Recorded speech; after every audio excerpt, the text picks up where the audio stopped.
Well, a former Bahamas Chamber of Commerce chairman and a prominent accountant is tonight reacting to the latest unemployment figures, giving his assessment of what it all means for the Bahamas. Tonight, we hear from our Cleopatra Murphy on the issue. Are we comparing apples to apples or oranges to oranges? That question being asked by CEO of Fidelity Bank and Trust, Gowon Bowe.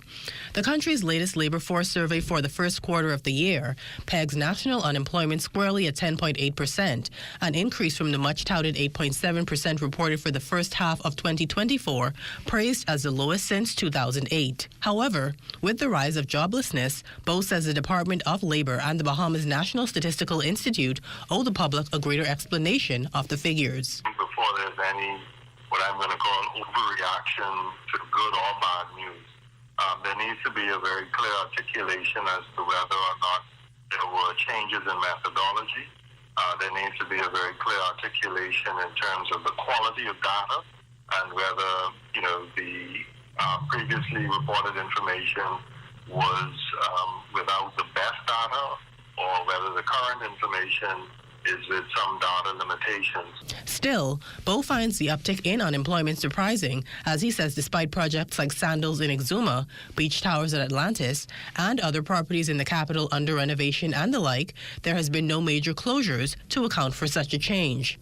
On Grand Bahama, where unemployment previously stood at 10.4%, that has jumped to 12.8%.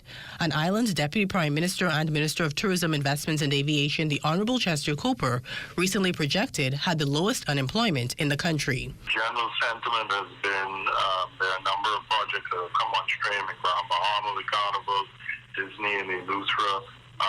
We've seen a number of signings for properties in Abaco and Boutique Resort, a number of initiatives in New Providence with the Royal Beach Club, etc.